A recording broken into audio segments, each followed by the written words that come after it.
Baik, kita lanjutkan. Jadi untuk berbicara lagu anak, tentu saja kita harus berbicara dulu tentang apa itu musik ya. Musik menurut Safrina yaitu salah satu cabang dari kesenian, salah satu cabang karena ada nanti cabang seni tari, seni rupa dan seterusnya. Nah, musik salah satu cabang yang berbicara tentang suatu hasil karya seni, bunyi dalam bentuk lagu atau komposisi musik yang mengungkapkan pikiran dan perasaan penciptanya melalui unsur musiknya. Jadi setiap karya seni itu adalah berkaitan dengan pengungkapan perasaan. Nah, hanya kalau di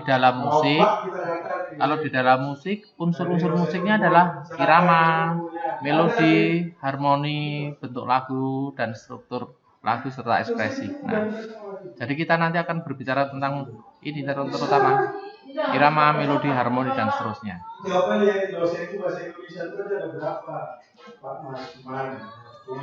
Menurut Sudarsono, musik adalah ungkapan rasa indah manusia dalam bentuk suatu konsep pemikiran yang bulat dalam wujud nada-nada atau bunyi lainnya yang mengandung ritme dan harmoni.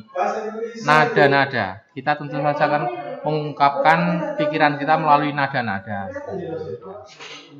Berikut. Pendapat lain tentang musik yaitu dikemukakan oleh Al-Baghdadi adalah nada yang dihasilkan dari suara manusia atau suara alat musik. Jadi dapat disimpulkan bahwa musik adalah suatu hasil karya seni, suatu karya seni bunyi dalam bentuk lagu atau komposisi musik yang dihasilkan dari suara manusia atau suara dari alat musik.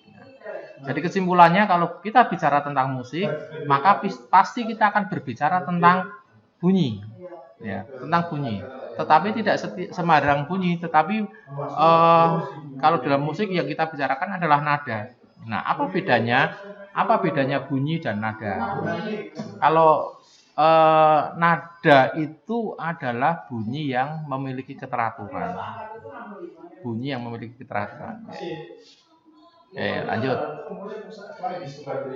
Nah, setelah kita bicara ke musik, kita akan lihat lagu. Lagu itu apa? Lagu adalah salah satu bentuk dari musik, salah satunya. Lagu tidak dapat dipisahkan dengan musik.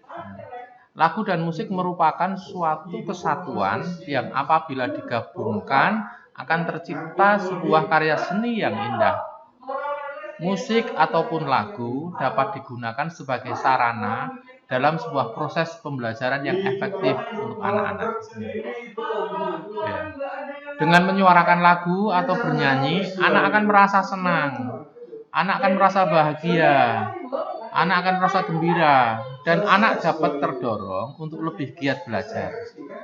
Lagu atau nyanyian dapat digunakan sebagai media penyampaian pesan yang menyenangkan bagi anak. Lagu tidak dapat dipisahkan dari kegiatan pembelajaran pada anak. Anak-anak bermain dengan lagu, bahkan mereka belajar dengan lagu. Nah, intinya berarti apa? Lagu digunakan sebagai media. Ya, berdasarkan hal ini, lagu itu digunakan sebagai media bagi guru pada saat memberikan pembelajaran supaya apa? Pembelajaran itu terasa menyenangkan. Anak-anak kalau sudah belajarnya senang akan terasa bahagia. Ya.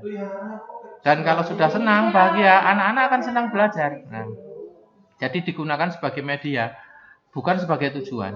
Jadi bernyanyi itu bukan tujuan, ya, tetapi lebih pada sebagai media penyampaian pesan. Nah, seperti ini lagu atau nyanyian dapat digunakan sebagai media penyampaian pesan yang menyenangkan bagi anak. Jadi kalau memberikan nasihat melalui lagu, memberi pembelajaran melalui lagu, dan seterusnya. Ya. Nah, bagaimana kalau anak-anak? Lagu anak. Pengertiannya apa? Lagu anak adalah yang disebut lagu anak ialah lagu yang bersifat riang dan mencerminkan etika luhur. Ya. Nah, secara pribadi sih Pak Wi tidak mesti harus bersifat riang ya, karena bisa jadi lagunya menggambarkan kesedihan boleh saja. Ya. Tapi kalau di sini Indra Swara mengatakan lagu anak-anak ialah lagu yang bersifat riang dan mencerminkan etika luhur. Lagu anak merupakan lagu yang biasa dinyanyikan anak-anak, sedangkan syair lagu anak-anak berisi hal yang sederhana yang biasanya dilakukan oleh anak-anak. Nah, di sini lagu anak itu tidak usah rumit, ya. Tidak boleh rumit. Lagu anak-anak tidak boleh rumit. Lagu anak-anak tidak memerlukan suatu kalimat-kalimat yang sulit, ya. Tetapi yang lebih penting adalah lagu anak itu memberikan pesan moral, memberikan penyampaian nasihat, memberikan hal-hal yang baik, positif melalui lagu itu. Nah, makanya lagu syairnya harus sederhana, jangan menggunakan syair-syair yang menggunakan bahasa-bahasa simbolis, ya.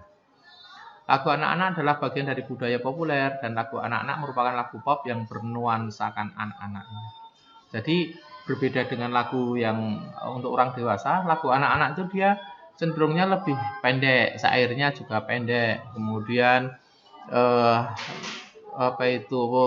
bahasanya sederhana, nada-nadanya juga tidak boleh rumit, tapi menggunakan nada-nada yang sederhana. Mudah-mudahan suatu saat kita bisa praktekkan ini. Menurut Nurita, lagu anak juga mengajarkan suatu budi pekerti yang memberikan pengaruh baik dalam pertumbuhan mereka. Dengan kata lain, memiliki dampak positif. Ya, dampak positif dalam lagu anak yang mengajarkan tentang suatu tindakan, tentang sopan santun yang dapat mempengaruhi pikiran, jiwa, dan raga mereka. Sebab lagu anak yang tepat dapat mencakup semua aspek tujuan pembelajaran pada anak. Nah, di sini penekanannya adalah bahwa kalau lagu itu baik, lagu anak itu baik, ya, itu akan mampu memberikan pesan-pesan moral kepada anak-anak. Pesan-pesan moral yang pada suatu saat akan mengendap terinternalisasi dalam alam pemikiran anak-anak, sehingga diharapkan dalam tumbuh kembangnya lagu itu akan mampu membuat anak-anak di dalam bertindak, berperilaku, bersikap akan berpengaruh positif, ya. Jadi memberikan nasihat melalui lagu. Nah, kita harapkan itu akan masuk ke dalam jiwanya, masuk dalam alam pikirannya, dan itu menjadi suatu hal yang terbiasa, terinternalisasi.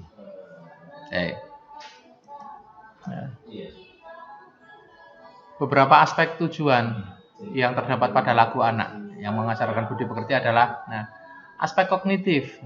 Aspek kognitif berkaitan dengan pemikirannya, dengan akalnya, atau pemahaman dan pemikiran mereka terhadap pengetahuan tentang tingkah laku terpuji. Ya, maksudnya adalah sesuatu yang bisa dibicarakan dengan nalar, dengan akal. Ya, bahwa ini boleh, itu tidak boleh. Nah, setelah lagu itu diajarkan, maka harus dibahas. Jadi bukan hanya sekedar bernyanyi, tetapi harus dibahas juga, ya. Kalau aspek afektifnya yang menekankan pada pengaruh lagu anak terhadap emosi atau perasaan, ya. Ya, setelah kita bicara logikanya supaya anak-anak kemudian memiliki rasa, ya, afektifnya, ya. Supaya anak-anak memiliki sikap, perasaan bahwa secara logika itu baik, maka kita harus melakukannya, itu menjadi terbiasa, ya. Kemudian aspek psikomotornya, yaitu kemampuan mereka dalam berperilaku sopan santun yang tercermin dalam keterampilan berkomunikasi yang verbal atau non-verbal. Nah, yang kita harapkan setelah mereka tahu, mereka memiliki perasaan dan mereka mempraktekkan di dalam kehidupan mereka kesehariannya, terutama di dalam pola-pola lingkungan mereka, pergaulan mereka, dan seterusnya. Nah, apa sih fungsinya lagu anak? Lagu anak yang baik, dia akan berbicara tentang bahasa emosi. Dengan bernyanyi, seorang anak dapat mengungkapkan perasaannya. Ya, rasa senang, bisa juga rasa sedihnya, bisa juga rasa sesuatu kekagumannya, lucu, dan seterusnya, ya. Kemudian ada bahasa nada, ya. Yaitu nyanyian dapat dikomunikasikan sebagai media ekspresi, ya, mengungkapkannya menggunakan bahasa nadanya. Nah, nada-nada ya untuk lagu-lagu yang riang gembira biasanya nadanya relatif cepat, nada-nadanya menyenangkan, Tapi kalau untuk lagu-lagu yang sedih, biasanya lagunya temponya lebih lambat dan seterusnya. Kemudian ada bahasa gerak.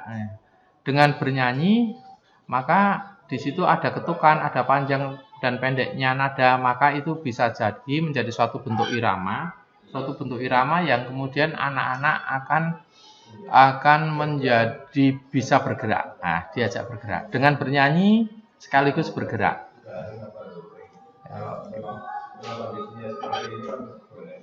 Menurut Hidayat, lagu yang baik bagi perkembangan anak adalah lagu yang memperhatikan kriteria sebagai berikutnya. Ini tadi udah bahas juga. Lagu anak, syair dan kalimatnya tidak terlalu panjang. Coba kalian lihat nanti, perhatikan lagu anak-anak yang kalian kenal. Rata-rata paling dia hanya 4 baris. Misal, contoh, kasih ibu kepada beta, 1 baris. Tak terhingga sepanjang masa, baris kedua. Baris 3, hanya memberi, tak harap kembali. Baris keempat, bagai sang surya menyinari dunia. Ya, berarti apa? Hanya 4 baris. Ya. Itu cukup. Tapi dalam satu bait tadi yang terdiri dari 4 baris, itu hanya mengandung satu makna saja, satu pengertian. Jangan terlalu banyak pesan. Satu pesan saja. Kasih ibu kepada beta dan seterusnya. Berarti tadi itu menggambarkan tentang rasa kasih sayang seorang ibu kepada anaknya. Nah, intinya itu. Nah. Kemudian syair dari lagu itu mudah dihafal oleh anak. Nah, ya. Menurut Hidayat, selain syairnya tidak terlalu panjang, lagu itu syair itu juga mudah dihafal. Nah, mudah dihafal. Jadi kalimatnya kalimat sederhana. Ya. Kemudian ada misi pendidikan. Ada misi pendidikan itu maksudnya ada tujuan yang hendak disampaikan melalui lagu itu. Ada tujuan yang hendak disampaikan melalui lagu. Ya. Ya. Jadi lagu itu harus memiliki misi. Mau ngapain? Mau mengenalkan apa? Mau bercerita tentang apa? Dan seterusnya. Kemudian berikutnya sesuai karakter dan dunia anak. Nah, kalau kalian suatu saat harus mencipta lagu anak, kalian harus berpikir sebagai anak-anak. Ya. Kalian harus berpikir sebagai anak-anak, tidak boleh berpikir sebagai orang dewasa. Ya. Maka coba sebelum membuat lagu anak itu selami dulu, ingat-ingat dulu masa anak-anakmu misalnya. Nah, dengan demikian lagu yang tercipta akan memberi gambaran atau bisa menggambarkan tentang anak-anak. Jadi bukan emaknya anak-anak. Berikutnya lagi, nada yang diajarkan harus mudah dikuasai anak. Nada yang diajarkan mudah dikuasai anak. Nah, ini tidak boleh, maksudnya nada itu kan do re mi fa sol la si do nya itu, notnya. Notnya jangan terlalu banyak. Kalau untuk anak-anak itu cukup 5 nada saja. Do re mi fa sol fa mi re do. Antara itu aja. Do mi fa mi re sol fa mi re do. Cukup 5. 5 lagu itu kalau diutak-atik bisa 5 nada itu. Kalau diutak-atik nanti dia kan sudah bisa menjadi suatu bentuk lagu yang banyak sekali. Ya. Nah, berikutnya lagu anak yang baik adalah suatu lagu yang dapat membantu pertumbuhan dan perkembangan diri anak. Ya, ini pendapat yang lain juga. Jadi lagu anak itu saat dinyanyikan atau setelah dinyanyikan harus mampu mengembangkan aspek-aspek fisik anaknya. Tidak harus semuanya, karena kan di dalam perkembangan anak itu ada 6 aspek ya yang harus kita kembangkan. Ada sosialnya, ada motorik kasar, motorik halus dan seterusnya ya. Sebisa mungkin minimal harus ada satu aspek yang ingin dikembangkan. Apakah fisiknya berarti nanti diajak bergerak, atau intelijensianya berarti nanti diajak berpikir, atau tentang emosi dan rasa sosialnya berarti berkaitan dengan perasaannya. Ya. Hal seperti itu. Jadi tidak boleh lagu itu tidak ada maknanya. Kemudian nyanyian yang bertolak dari kemampuan yang telah dimiliki anak. Maksudnya lagu itu harus disesuaikan. Kalau ini untuk anak yang masih usia 3 tahun misalnya, mungkin berbeda dengan anak usia yang 5 tahun ya, yang kelas A, kelas B atau kelas adik, kelas kakak, berbeda. Kalau 3 tahun itu mungkin lagunya notnya mungkin hanya 3 aja cukup. Ya, 3 saja cukup. Mi re do mi re do do re mi re do mi re do. Itu aja 3. Nah, jadi 3 not itu yang diolah ya. Kemudian juga isi lagu sesuai dengan dunia anak, tadi sudah dibahas. Isi lagunya sesuai dengan dunia anak ya. Bahasa yang digunakan sederhana, tadi sudah dibahas. Nah, luas wilayah, ini luas wilayah. Nah, ambitus. Luas wilayah itu ambitus kalau dalam bahasa musik. Harus sepadan dengan kesanggupan alat suara dan pengucapan anak. Maksudnya begini. Setiap orang itu memiliki wilayah suara. Kita punya pita suara. Pita suara itu adalah media untuk bergetarnya. Jadi dia kena udara kemudian bergetar. Nah, setiap orang memiliki kemampuan berbeda-beda jangkauannya. Nah, untuk anak-anak jangkauan nadanya belum bisa 1 oktav. 1 oktav itu contohnya do re mi fa sol la si do, itu 1 oktav. Itu untuk anak-anak masih belum. Karena itu luas wilayahnya jangan terlalu luas, cukup do re mi fa sol. Jadi hanya cukup 5 nada saja. 5 nada ya. Jangan lebih karena harus disesuaikan. Itu untuk anak-anak PAUD yang umur 5 tahun, bahkan kalau untuk 3 tahun saja jangan sampai 5 nada, 3 atau 4 nada saja. Kemudian lagu anak yang baik, tema lagu mengacu pada kurikulum yang digunakan. Nah, lihat ini nih, sekarang tema lagunya tentang apa? Kalau misalnya pada saat ini kita akan bicara tentang tema tertentu. Nah, maka ada bagusnya adalah setiap pertemuan kan ada temanya. Lagunya itu harus mengacu pada tema apa pada hari itu atau minggu itu. Terus dampak lagu pop pada anak. Apa lagu pop, lagu populer? Ini kaitannya dengan ini, bahwa pada perkembangannya lagu anak-anak itu kurang pada saat ini. Lagu anak-anak itu kurang. Yang terjadi adalah anak-anak kita kekurangan lagu yang sesuai dengan usia mereka. Yang banyak terjadi adalah anak-anak lebih banyak menyanyikan lagu-lagu yang viral saat ini. Lagu pop. Apakah itu berdampak? Apakah itu berpengaruh? Pasti. Syair atau lirik merupakan hasil gagasan dan pemikiran pengarang yang berisi pesan yang ingin disampaikan kepada pendengar melalui lagu yang dibuatnya. Nah, dasarnya ini, bahwa lagu itu dibuat, syair itu dibuat karena ingin mempengaruhi pendengarnya. Jadi tujuan dari lagu itu dibuat memang hendak mempengaruhi pendengarnya. Nah, karena itu untuk penyusunan syair atau lirik lagu anak hendaknya mencakup pembentukan perilaku anak pada pendidikan moral, kedisiplinan, patuh terhadap guru dan orang tua, semangat nasionalisme, menyayangi teman, dan pengenalan hal-hal yang terkait dengan pembelajaran bagi anaknya.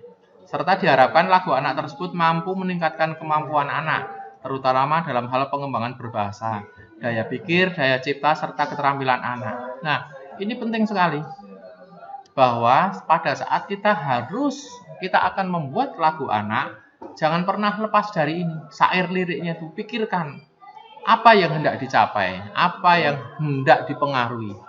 Karena lagu yang bagus tentu saja akan mampu membuat seseorang itu menjadi terpengaruh. Nah, tujuannya memang hendak mempengaruhi itu. Ya. Sufaini Susila mengatakan bahwa lagu anak sangat penting dan bermanfaat bagi anak karena mampu menstimulasi kreativitas, hafalan, dan keseimbangan bagi anak. Jadi bisa ditarik kesimpulan bahwa lagu anak memiliki kegunaan yang luar biasa bagi perkembangan kognitif, psikomotorik, dan afektif anak. Nah, jenis lagu anak ada 2. Yang pertama lagu dolanan, atau bisa dikategorikan dalam tipe menyanyi dan bermain. Artinya pada waktu lagu itu dinyanyikan, maka diawali dan diselingi dengan aktivitas bermain. Hal itulah yang menjadi ciri khas dalam lagu dolanan tersebut. Contohnya, ular naga panjangnya bukan kepalang. Nah, itu saat bernyanyi, bermain itu menjadi satu kesatuan. Gitu ya. Jadi bernyanyi sekaligus bermain, sekaligus bergerak ya, sambil menari dan seterusnya. Itu termasuk lagu dolanan. Ya. Jadi lagu itu menjadi bagian dari permainan tersebut. Ya. Kemudian ada juga yang disebut lagu model. Lagu model ini bisa dikategorikan dalam tipe lagu untuk menyanyi dan belajar. Artinya atau maksudnya lagu itu bukan menjadi tujuan, tetapi lagu itu akan digunakan, dipilih lagu. Kita memilih lagu yang dimana lagu itu akan berkaitan dengan materi yang hendak kita sampaikan. Ya.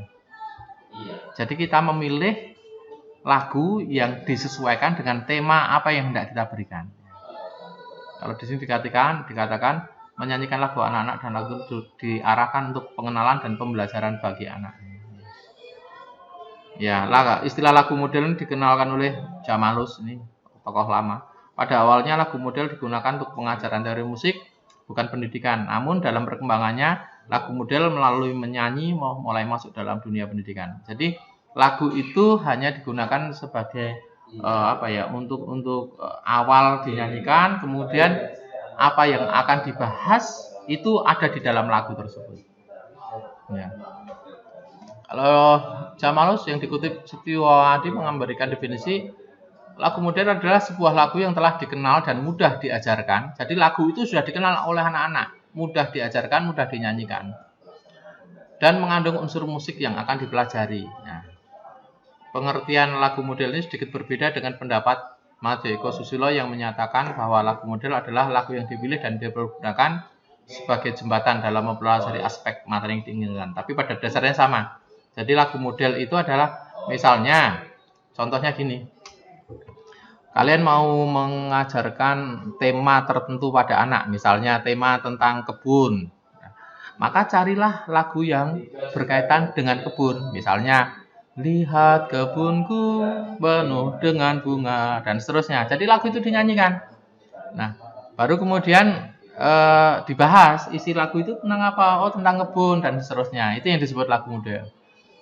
Kalian mau bercerita tentang nasionalisme misalnya, tentang Indonesia, maka boleh kita lagunya dipilih tentang mungkin maju tak gentar. Nah, misalnya itu tentang patriotisme.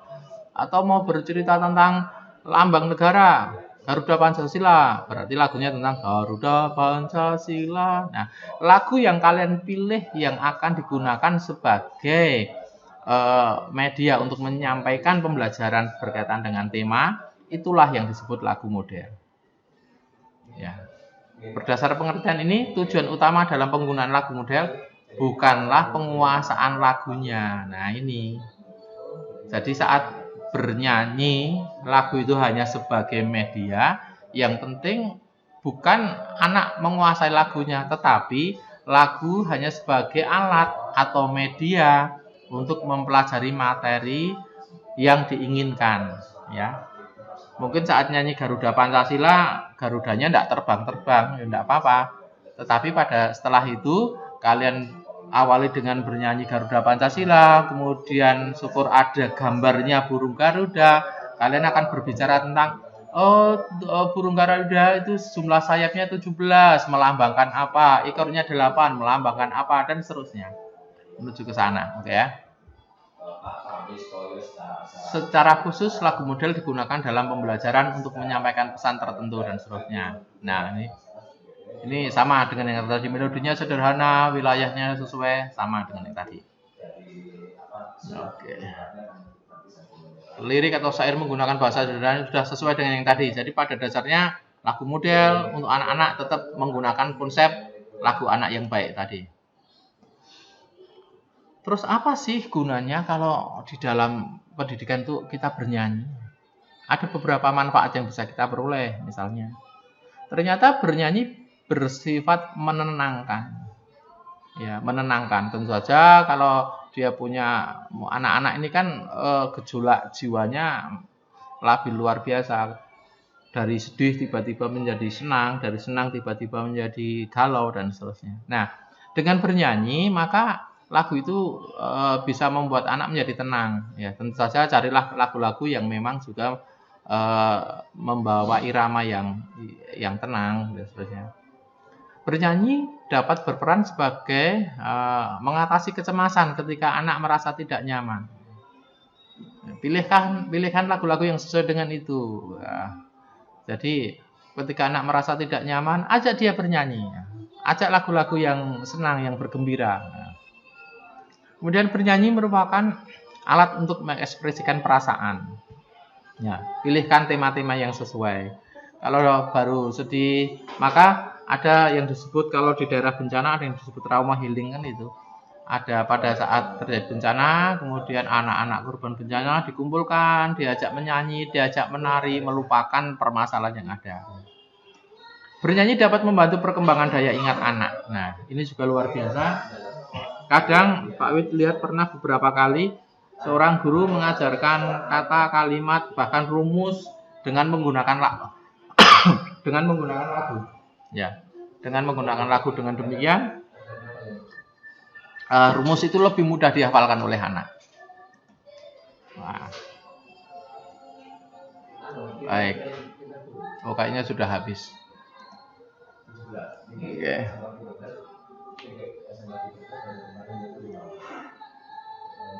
Baik, masih putus-putus kah suara Pak Wid? Masih putus-putus? Oh, ya wes. Oke, kalau gitu gini ya. Setelah ini Pak Wid akan rekam, akan Pak Wid share, nanti dipelajari dulu. Oke. Terus kapan mau luring? Boleh. Tergantung kalian, tapi tetap gabung di aula.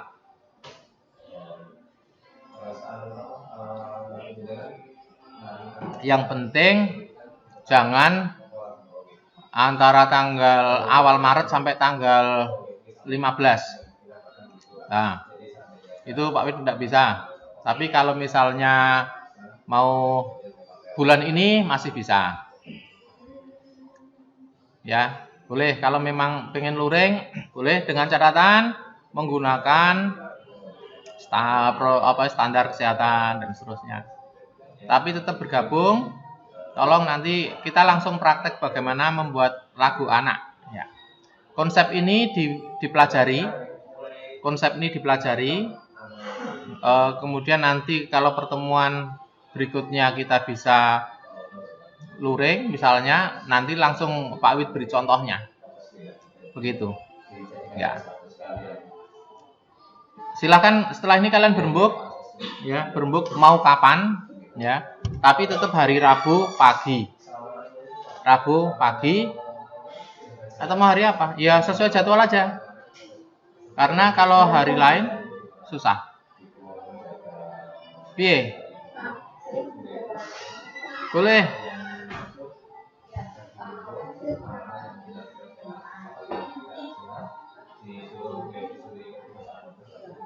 Ya.